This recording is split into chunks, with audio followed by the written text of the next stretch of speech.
This is CBC Winnipeg News.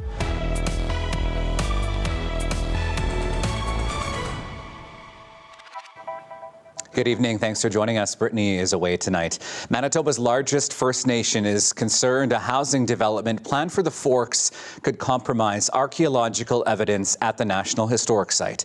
10 apartment and condo buildings are planned on land that is currently used for parking. But as the CBC's Rosanna Hempel reports, Peguis First Nation believes it hasn't been adequately consulted. This parking lot is where the Forks plans to build apartment and condo buildings starting at the end of summer. The Forks has been an Indigenous meeting place for more than 6,000 years. That's part of why Peguis First Nation is concerned about construction here. We're not against development, but let's do this right, because if they unearth ancestors' artifacts, we want to be there to monitor that, to make sure they're not damaged. Mike Sutherland directs consultation and special projects with Peguis. He says they met with the Forks about their concerns in May, but he says it's unclear how or whether they'll be accommodated or formally consulted.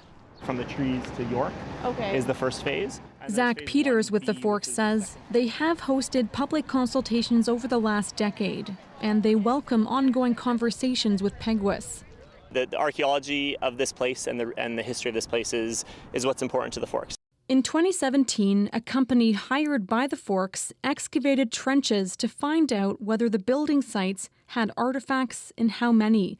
Their report says they found few archaeologically significant items underneath a layer of old rail yard debris. We'll connect you there as well. Peters says the Forks is relying on its public consultations and studies, as well as the advice of its Heritage Committee, which includes Indigenous representation, to determine how construction should proceed. We are not digging basements. We are not putting parkades underground here to leave as much and preserve as much of the history in the ground as possible. Peguis's archaeologist Garth Sutton says that does put his mind at ease, but he wants people from the First Nation present during construction. That's why it's important that we have some monitors there too, just to make sure that things go kind of according to plan. And also too, it is pretty much in the heart of Peguis traditional territory, so it is important that we're there. Mike Sutherland agrees. He's urging the Forks to engage Peguis and others in a formal consultation process. He expects artifacts will be found, given how many have been recovered in nearby digs. They belong to the Indigenous people of this land, people that came here. And a lot of times, especially pipes and personal belongings of spiritual elders and leaders, those things have to be repatriated back to the land with them. The Forks says it hasn't decided whether Peguis will be allowed to monitor construction. They say an archaeologist on site will be able to stop it if crews find anything. Rosanna Hempel, CBC News, Winnipeg. A note that the content of our next story that we're about to share deals with suicide. We are hearing from the family of the man who died in an act of self-immolation at a Winnipeg mosque last weekend. They want to reduce the stigma of mental illness and correct the record about the circumstances of his death. Zabina Ahmed brings us the story. Ahmed Al-Sheikh Omar is the older brother of Abdul Hamid. He's the 29-year-old who died by self-immolation at the Waverley Mosque on the eve of Eid al-Adha. In the initial hours after his death, the Manitoba Islamic Association put out a statement which suggested that the crisis in Gaza may have played a role in Abdul Hamid's suicide. Ahmed Al-Sheikh says they were wrong and it was a complete misunderstanding.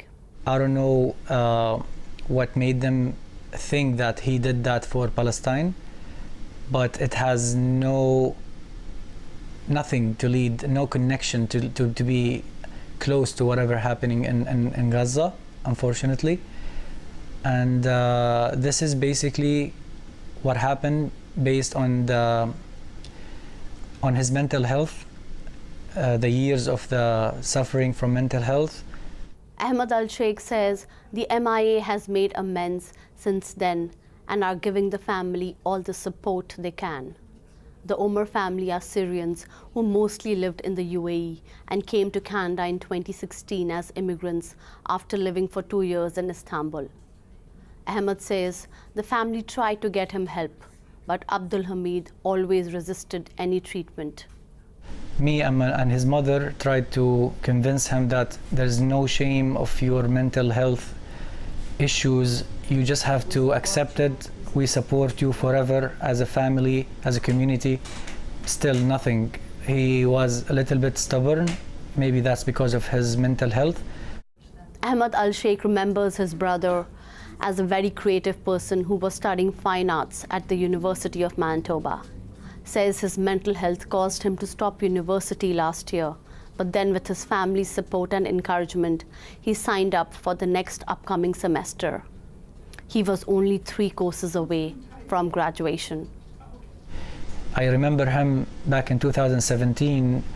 He was just full of life, full of love, and he was basically willing to start, and he started fine arts at U of M. His cousin Amro Al-Jundi calls this incident a wake-up call for people dealing with mental health issues. He says there's no shame in accepting and receiving help. Zabina Ahmed, CBC News, Winnipeg.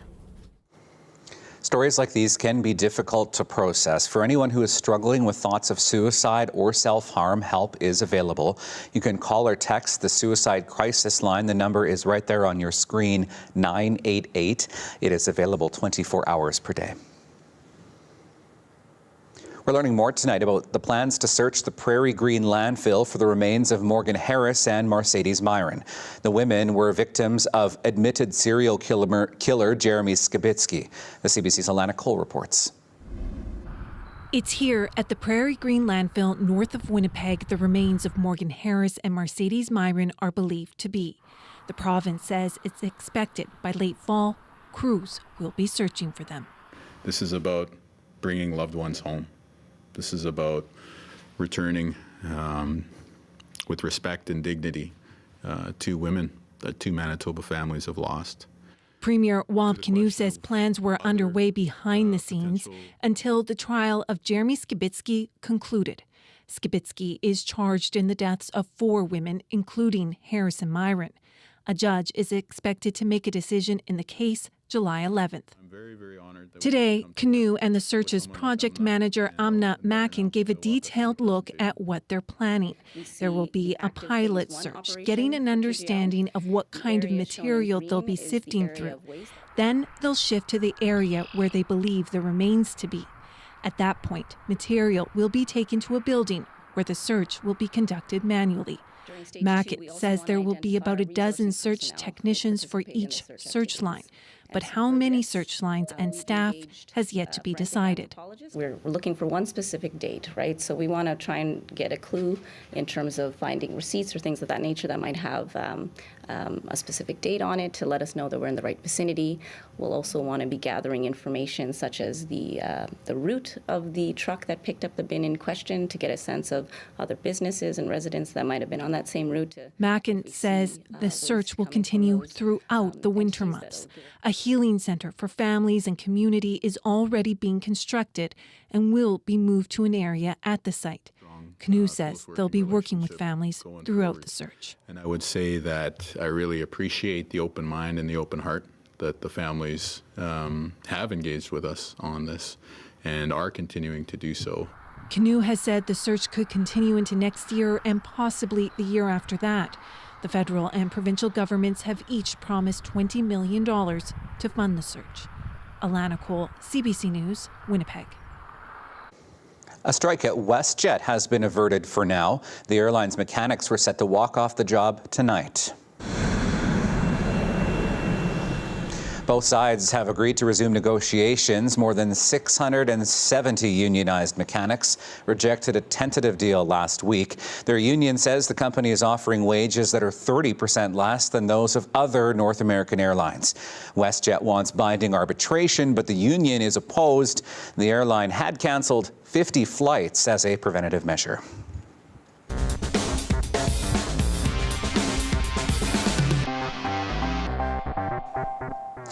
The developer behind a plan to build housing on the Lemay Forest says tree clearing is set to start in the coming weeks. A group of St. Norbert residents have formed to oppose the plan.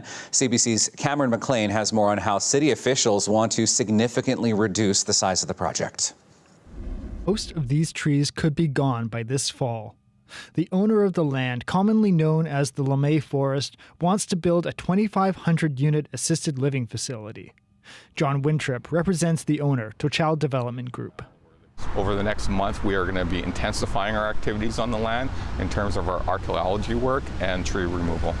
Okay, what does that mean in terms of intensifying your cutting down trees? We're going to be cutting down trees. A significant amount of trees are going to start coming down. Some residents, Indigenous groups, and wildlife advocates have opposed the plan. They say the forest is an important habitat and ceremonial site. The remnants of a cemetery connected to a former orphanage is also on the site. One opponent of the plan questioned why the developer would move ahead with cutting down trees before the plan is approved. It would be tragic if he did go in and just clear cut the forest, but I don't see how that would help him. I mean, he doesn't have a permit, he doesn't have approval for anything. There has been no zoning variances, nothing. Multiple groups have put forward offers to buy the land from the developer. The president of Tochal Development Group, Maziar Yayapur, wrote a Winnipeg Free Press op-ed responding to the opposition. No credible proposals were submitted. Neighbors showed intolerance towards others' views. Their solitary perspective is my lands are their lands for their personal benefit, which is to have nothing in their backyards. Meanwhile, a city report recommends reducing the number of units to fewer than 800. Wintrip says that would make the project unviable. A hearing on the rezoning application related to the project is set for Monday. Cameron McLean, CBC News, Winnipeg. Manitobans with ties to Iran say they are thankful the federal government has finally decided to formally declare the country's Islamic Revolutionary Guard Corps a terrorist organization. The announcement came yesterday afternoon after years of pressure from Iran's diaspora living in Canada. 55 Canadians, including 9 from Winnipeg, were killed when the IRGC shot down Ukraine Airlines Flight 752. The Iranian community of Manitoba says its members feel relieved. Of course, a victory for the families of victims of Flight PS 752, for the victims of 45-6 years of brutal crackdown. I believe we have won a battle, but we are planning to win the war. The people of Iran are not backing down until they get rid of this regime. Now that the IRGC is on the terrorist list, police can charge anyone who financially or materially supports the group, and the bank can freeze their assets. Winnipeg-born businessman Pepper Foster is being sued by the Royal Bank in relation to his bid to save the iconic Cub Bakery brand. Best known as half of the Chip and Pepper duo, the bank alleges it's owed nearly $700,000. A statement of claim filed at Manitoba's Court of King's Bench alleges Pepper Foster failed to pay back a $500,000 line of credit and owes $75,000 on a credit card. The duo was best known for their tie-dye clothing brand, which was popular in the 80s and 90s. They tried last year to save the beloved Cub Bakery from closure. Foster's lawyer could not be reached for comment, and a statement of defense has not been filed. And an Alberta vaccine company is suing an American company after a plan to manufacture COVID-19 vaccines in Manitoba did not go ahead. Providence Therapeutics planned to produce tens of millions of doses of its COVID-19 vaccine in Winnipeg during the pandemic, which the province promised to buy if it was approved for use. In 2021, Providence turned to an American company, Emergent Biosolutions, for commercial vaccine production.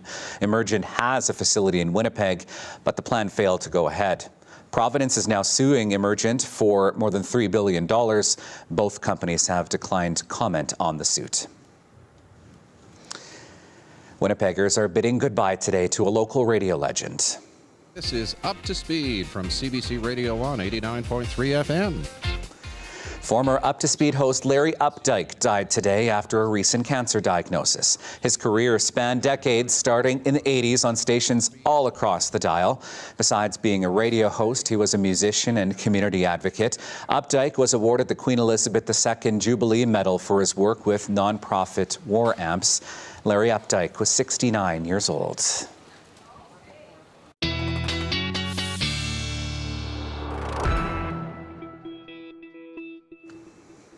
Well, hard to believe, but summer, yes, is finally here. Here's some of the sights of folks taking in the warm temperatures and the sunshine today. CBC meteorologist Colette Kennedy is here now, and we're hoping, Colette, that this nice weather will continue.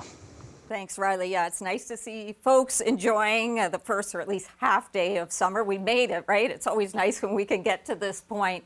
And, you know, just kind of a recap, where should we be at this point? Well, a normal high for this time of year is right around 24 degrees. And if we kind of look ahead, I took a look not only at really this first full week of summer as we get into it, but really towards the end of June. Temperatures are generally going to be mild or warm, meaning seasonal or sometimes even a little bit above, and the humidity, at least for the next few days, not too bad. It spikes a little bit as we go into Monday, but then should calm down once again as we get high pressure building in. That's coming around as we go through Tuesday, Wednesday, Thursday. We should have a stretch of days that we can put together where we can count on the sunshine. Doesn't mean there won't be some in the short term. I've got some for you coming up, but I do want to talk about some of the active weather that we've been seeing through the afternoon hours with some of those storms bubbling up and into the evening. We'll carry on with some of these cells. So some heavier downpours, some small hail, winds that can gust to 80 to 90 kilometers an hour. And of course, lightning strikes are always dangerous.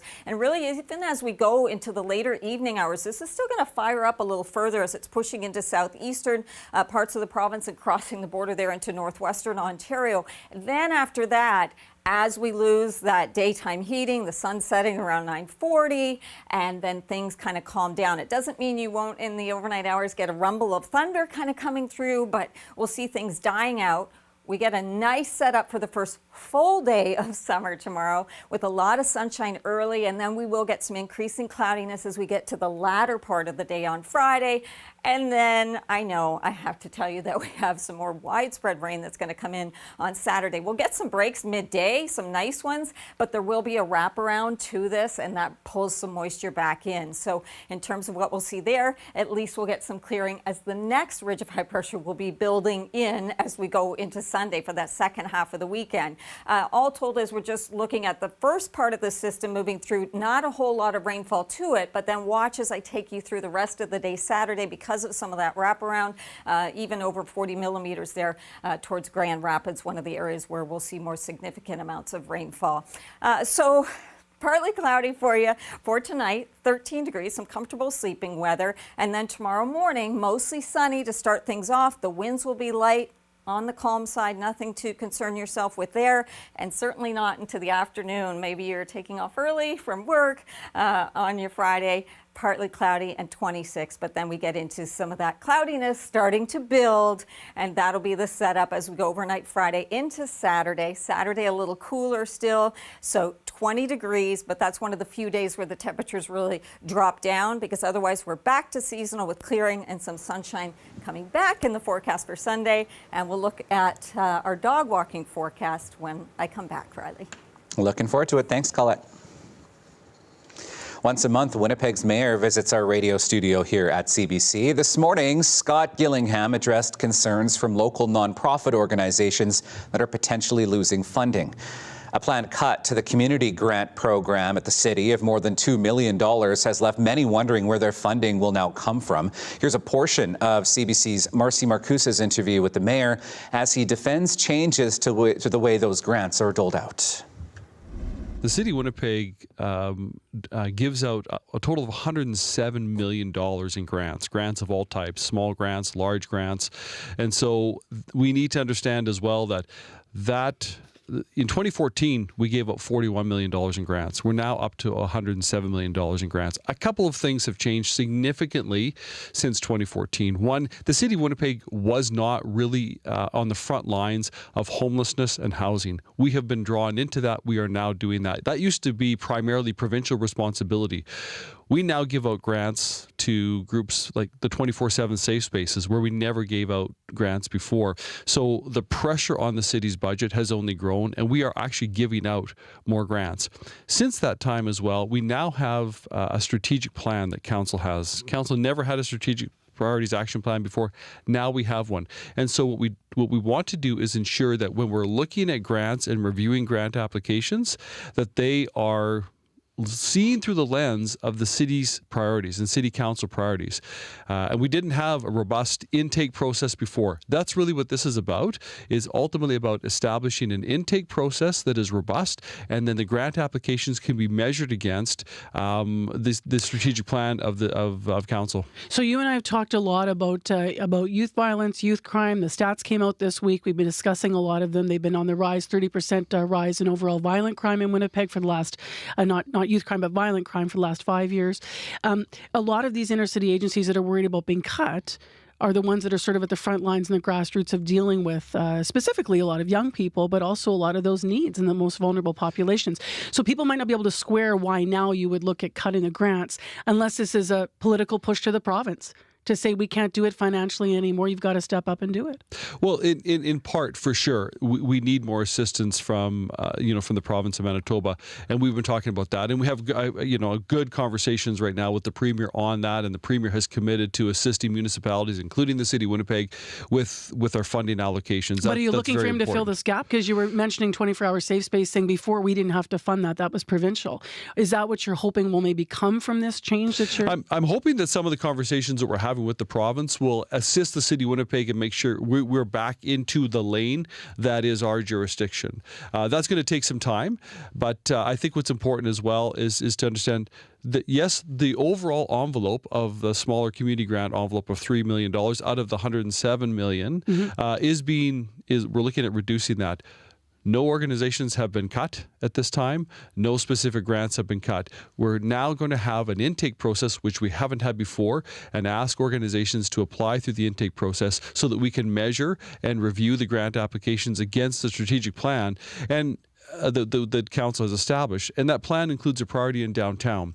Our multi-year budget includes, for example, funding for the downtown YMCA to create programming for youth to combat against the trends we're seeing in some of our youth crime. So there's a lot of work left to do, but you just have to understand, everyone has to understand that the city only has so many funds, and we're responsible for certain areas of program delivery, and so we're trying to work in such a way that we can take a look at those grants and review them against our priorities.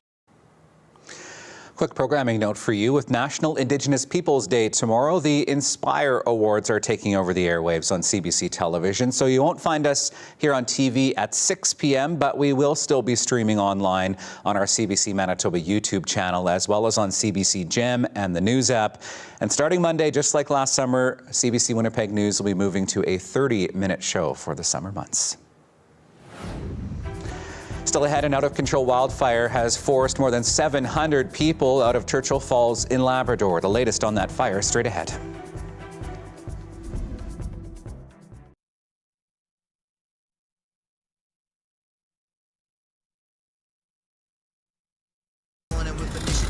Sometimes a sub comes along and hits just so right. And then we show it like this and you think, that can't be $4.99. Guess what? The Subway 6-inch turkey breast sub is only $4.99. Not forever. Offer ends June 23rd. Dad, where do bunnies live?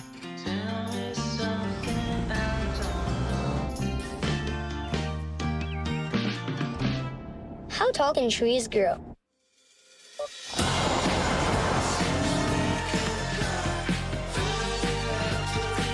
Where does the sun go at night? The all-new, fully redesigned 2025 Subaru Forester. Trust the real search engine. Where do babies come from? What keeps baby's skin healthy? A diaper that doesn't leave skin wet. That's why Pampers Swaddlers absorbs wetness better for up to 100% leak-proof protection and 0% skin irritation. Pampers, for healthy baby skin. Boxing Week is back at Leon's. Save 50% on select furniture. Save 50% on select mattresses. Plus, get an L2 stainless steel fridge with freezer for only $7.98, including a 2-year warranty. On now for a limited time.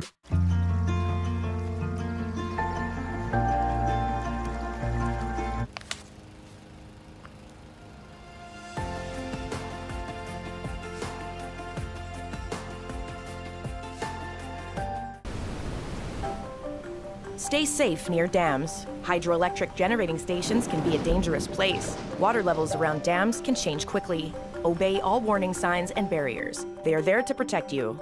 Safety, it's in your hands.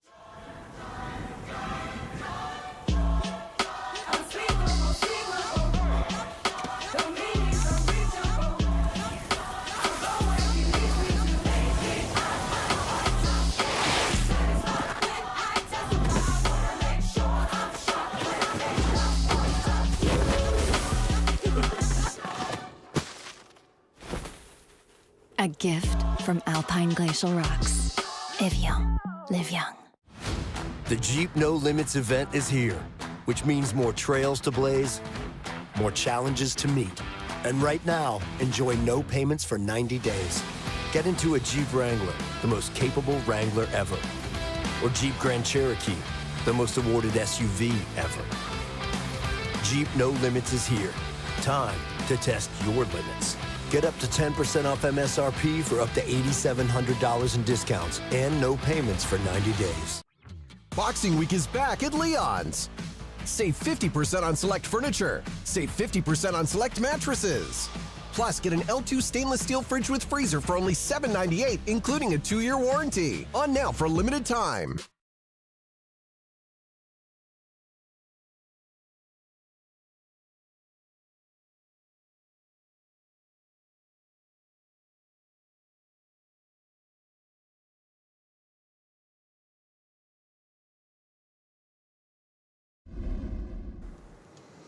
An out-of-control wildfire has forced the evacuation of Churchill Falls in Labrador. More than 700 people have been ordered out of the community. CBC's Peter Cowan has the latest now from the evacuation centre in Happy Valley Goose Bay.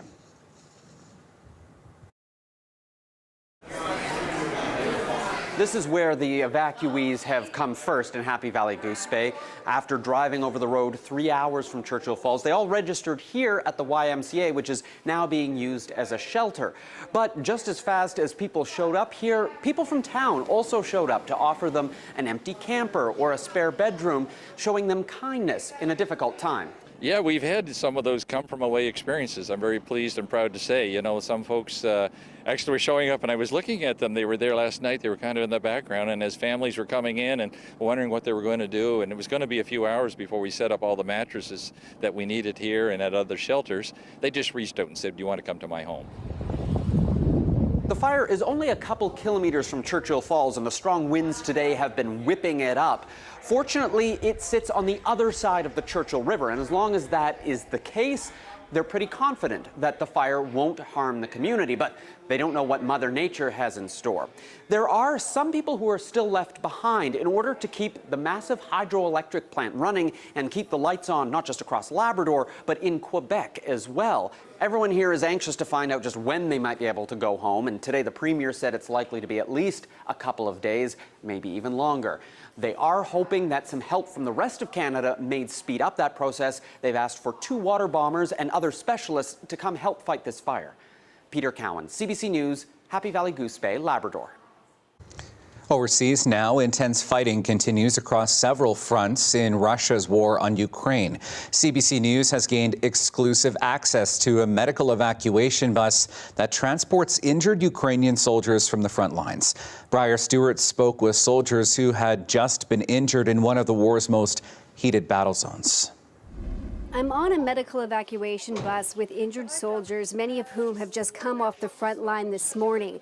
Soldiers talked about being injured by drones, being fired at while they were in tanks, and it's been a very arduous journey even to get to this point on the bus where they're then going to be transferred to the hospital.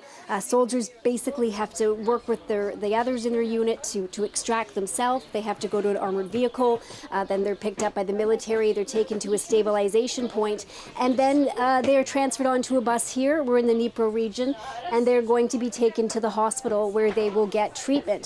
I can tell you we spoke to quite a few of the soldiers on board this bus.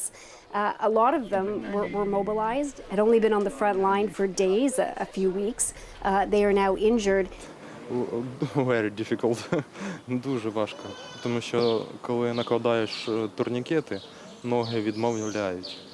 І спочатку я пробував повзти, це там дуже густа місцевість, дерева, кущі, і тому мене два побратими виводили, несли.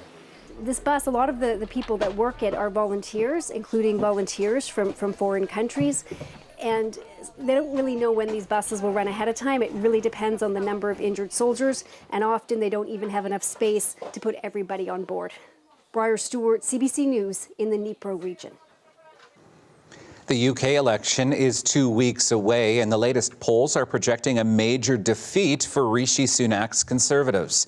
One poll suggests Sunak might even become the country's first sitting Prime Minister to lose his own seat. Anna Cunningham has more from London. Well, these headlines are a nightmare for the Prime Minister Rishi Sunak and his Conservative Party.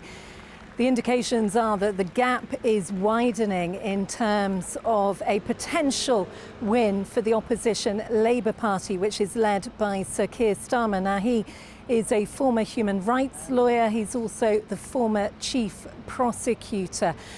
Overnight, we saw a trio of polls, and it was all bad news for Rishi Sunak and the Conservatives. One poll suggested that they could do worse than they did in 1997 when Tony Blair took power for Labour, leaving them with just 53 seats. Now, to put that into some context for you, back in 2019, Boris Johnson won for the Conservatives with 365 seats, so it would be a huge drop for them.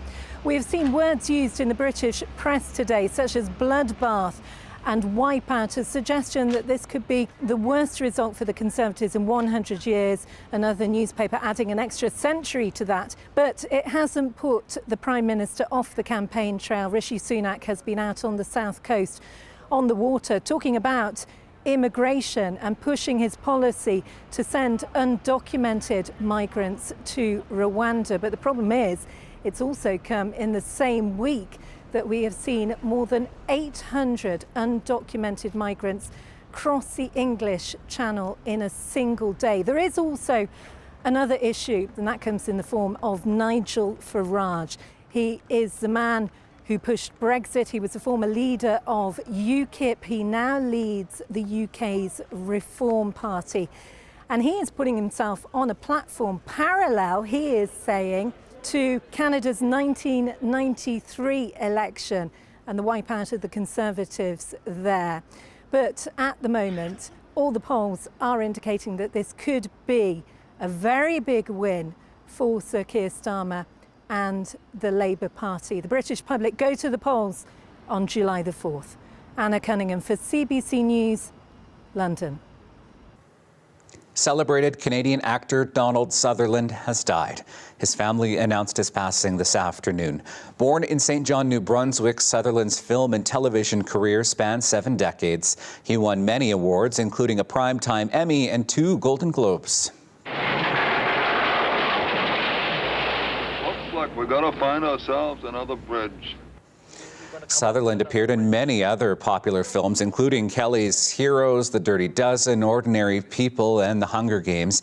He had been described as the best actor never to have won an Oscar for a role, but he did receive an honorary Oscar in 2017. Sutherland was made an Officer of the Order of Canada in 1978 and was later promoted to a Companion of the Order of Canada. Donald Sutherland died after a long illness. He was 88 years old. Coming up, heat warnings remain in effect in 6 provinces, stretching from Ontario right to Newfoundland. The latest on the heat dome after the break. Plus, Colette Kennedy is back with our Manitoba forecast. Stay with us.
Well, that heat dome is still hovering over much of central and eastern Canada.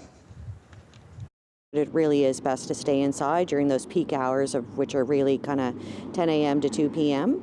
And if you don't have air conditioning inside, keep all your blinds down, curtains closed, things like that, to stop the sun from getting directly into your house or your apartment. Heat warnings are in effect in 6 provinces, stretching from Ontario right through to Newfoundland. Parts of Ontario got a bit of relief with thunderstorms this morning, but the provincial government says electricity usage is being pushed to near record levels. Atlantic Canada is getting the brunt of the heat today. Humid conditions are expected to last until at least tomorrow for most places.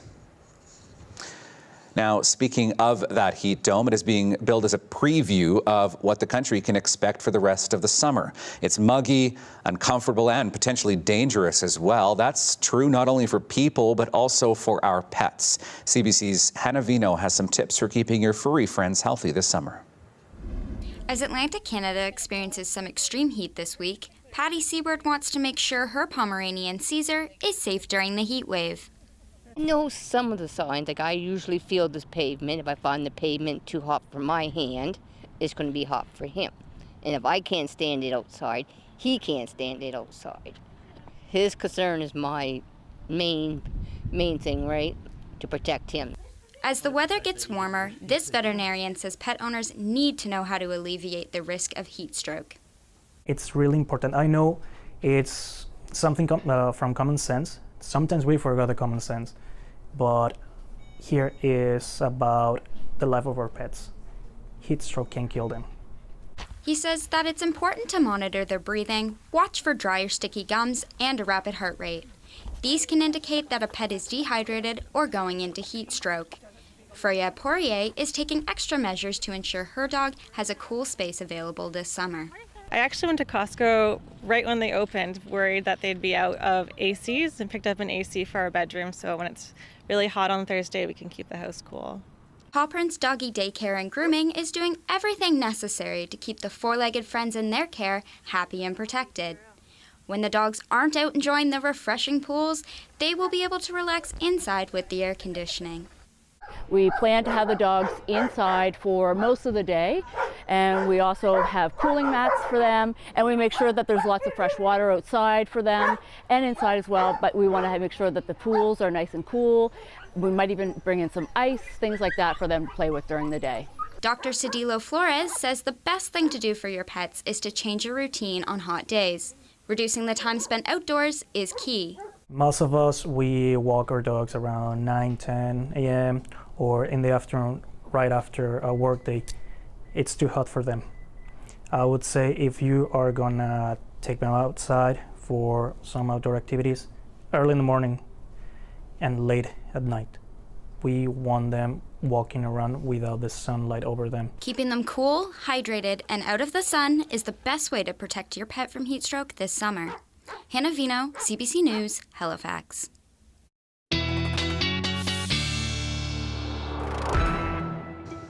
All right, well, let's get the latest on that heat dome and our temperatures here, of course. Let's get back to meteorologist Colette Kennedy.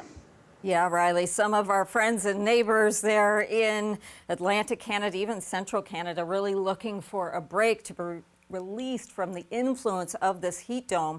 And I'll tell you, as we move through the day tomorrow, that is coming for the Maritimes, parts of central Canada, but southwestern Ontario still be into the thick of it. And you know what's happening with this heat dome, it's not that it's breaking down, it's actually going into kind of a retrograde here and backing up and setting up. It's still going to have a huge influence, and record highs will be coming just to other areas. So that's really one to watch, as these can become dangerous, as we know from what happened in Western Canada back in June and July of 2021. So here we are on a more positive note. Maxim, courtesy of K9 Advocacy Manitoba, he is looking for his forever home. Isn't he a cutie? Yeah, I still saw him on the website today. So If you've got some room in your home, he's good with other dogs. He's neutered. He's about 4 years old. Let me step out of the way so you could still be keeping an eye on him. I have a rescue dog myself, and I can tell you the joy they bring to your life is phenomenal. If you already have a little sweetheart in your life, a fur baby, well, you've got a great day set up for both of you, or maybe all of you if you've got many, tomorrow as we go through the day. Sunshine early, and then we will get some increasing cloudiness as we go into the afternoon and those evening hours. But look at those temperatures, even comfortable at lunchtime, and then up to 26, a little above normal for the high into tomorrow afternoon. Hey, look at Fort McMurray from today, 24 degrees. Some of the warmer air, it was cooler actually in BC. Across the province, Churchill at 20, Thompson at 21, and bang on for a normal seasonal at this time of year, Winnipeg at 24 degrees, although we've had some of that active weather, of course, with some of the storms that have been bubbling up. So the remnants of those, or even some of them still firing as we go towards midnight here in place. Temperatures still a little cool. Swan River, Roblin towards Dauphin in those single digits. A little further north, of course, we'd expect to see more single digits, but you got a few double digits in here.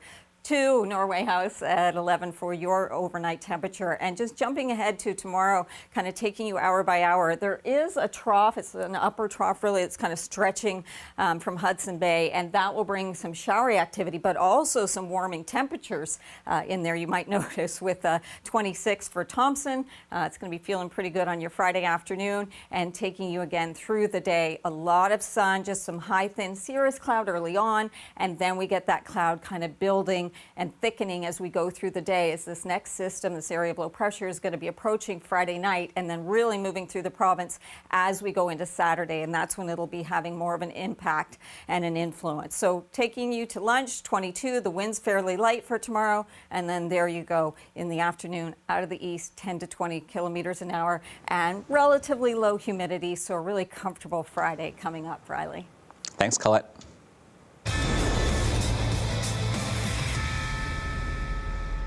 Canada's men's soccer team is making its first ever appearance in the Copa America tonight in Atlanta. It's going to be a tough match. The Canadians are taking on Argentina, the defending Copa and World Cup champions. Jamie Strachan is in Atlanta with a preview. For Canada's men's soccer team, a unique opportunity tonight here in Atlanta. A chance to take on the #1 team in the world in Argentina, and arguably one of the greatest players of all time in Lionel Messi. Messi is a true global superstar, and fans from around the world have converged on Atlanta to watch him begin what is believed to be his last major international tournament. Tonight is the first game of the Copa America tournament, and while most of the 70,000 plus in attendance are here to see Messi, many have traveled to support the Canadian side as well. How many people can say they've seen their country play against the #1 team in the world, let alone the #1 player in the world? That's rare for Canada. Canada is a huge underdog in this tournament. After losing all 3 of its games at the World Cup last year, this tournament offers a chance to play some of the world's best as it prepares to host the World Cup in 2 years. No tougher test than Argentina. The belief is that they can win. The focus is on themselves and on their process, and sort of that disciplined approach is what it's going to take to continue getting better every single day, which is what the focus of the group is. After Argentina, Canada faces Peru and Chile and will need a positive result in at least 2 of those games if it hopes to advance beyond the group stage and show it belongs on the field with some of the best in the world. Jamie Strachan, CBC News, Atlanta. Well, Friday marks the first alleyways in the exchange of the summer with a market, art, and of course, music. We'll get a preview after the break.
The Exchange District will be abuzz with activity tomorrow night. It is the first alleyways in the Exchange of the summer, complete with a market, art, and of course music. I spoke earlier with David Pensetto with the Exchange District Biz about what to expect this summer.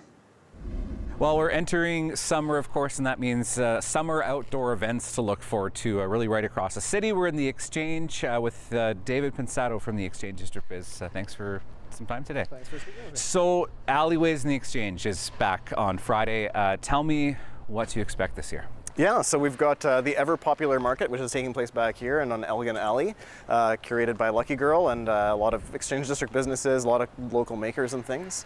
Over behind the Pantages Theatre, we've got Alleyway Sounds, which is curated by Send and Receive, so some interesting music going on there. Art Space is hosting their art lounge in the Drayway of their building.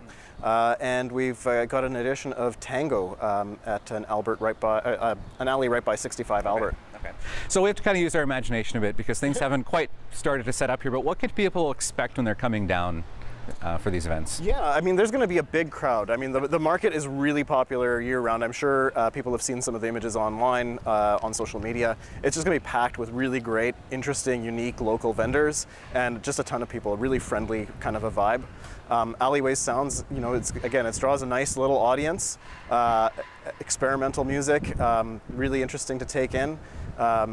Yeah, it's just a big busy vibe, and with Jazz Fest happening the same weekend, there's going to be lots of people around, lots to see and do. What's it like to see the Exchange fill up with so much vibrancy on an evening when you might not expect so many people out?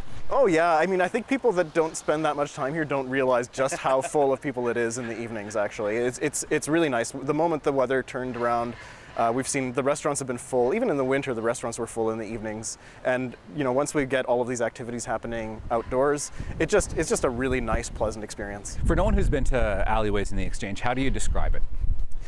It's an attempt to sort of animate and draw attention to one of the features that's unique to the Exchange District. I mean, when we first put together the idea of the market, it was actually to say, okay, if we were to do a market in the Exchange District, what would make it uniquely Exchange District? The thought of putting it in an alley made the most sense. And the intent was always to sort of expand from there and to draw attention to these actually beautiful and overlooked spaces. Yeah, for sure. And this is happening not just once throughout the summer months. That's right. It's the third Friday of every month. Okay. So there'll be 3 editions of it. Okay. Kind of coinciding with the first Fridays. Yeah. Well, yeah. It's sort of a week off. Yeah. Okay. Yeah. So in terms of this Friday coming up, when do things get underway and when can people begin to kind of take part in some of the events? Yeah, I mean, the timing is all on our website, but the market will be running from 5 until 10. I think maybe even as early as 4:30. Sometimes the vendors set up a little early. Sounds has some performance times listed. Tango is there, I believe, from 6 till 10. And the Art Space Art Lounge will be open the whole time as well. Is there anything that people need to know before they come down? Well, don't be afraid to walk a couple blocks. You know, the Exchange District is a very walkable neighborhood. Everything's within walking distance. From Old Market Square, pretty much all of the restaurants, all of the alleys are within a 5 to 10 minute walk. So sometimes if you're not used to the thought of parking somewhere and then walking a little bit, just keep in mind that everything is like 2 minutes away. Yeah, for sure. If anyone wants more information on the market or any of the other events that are happening, where can they find that? Exchangedistrict.org has both our events and all of our partner events as well. All right, David, thanks for your time today. Thank you very much. Still ahead, Colette Kennedy is back with a look at our 7-day forecast after the break. Stay with us.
welcome back. Yes, after we get through some of this spotty thunderstorm activity through the evening and overnight hours, we are set up for a beautiful first full day of summer. Some cloud increasing into the afternoon hours, but otherwise a lot of sun, especially early, a little on the warm side. A little above seasonal, 26 for that high, and then that system moves in and will bring some showers into Saturday. There'll be some breaks in there, but then that wraparound comes in, so a little cooler on Saturday as well. And then Sunday we will get into some clearing. It'll take a little more time, so you have to be a little patient into southeastern parts of the province, but it will come back to seasonal. A little stickier on Monday, and then we have a really nice stretch once we get to Tuesday of next week.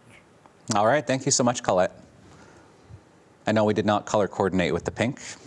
Someone asked.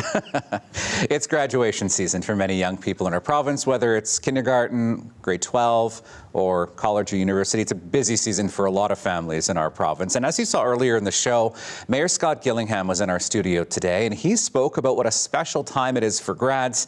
He was also asked if he had aspirations of being a mayor way back then. That's tonight's Daily Lift.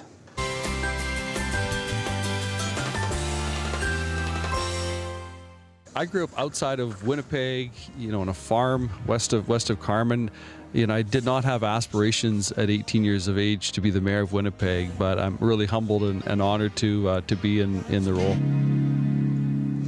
So the mayor also brought along his high school yearbook. Here is young Scott Gillingham, a grad from Carman Collegiate. He did not, however, say the year he graduated, but the class's grad song was the song you're hearing now, Joe Cocker's Edge of a Dream, which came out in 1984. Very interesting. Reminder, you can catch us on CBC Gem or on YouTube at 6 o'clock tomorrow, and we'll also be on CBC Television after the National at 11. Have a wonderful evening, everyone. Dream.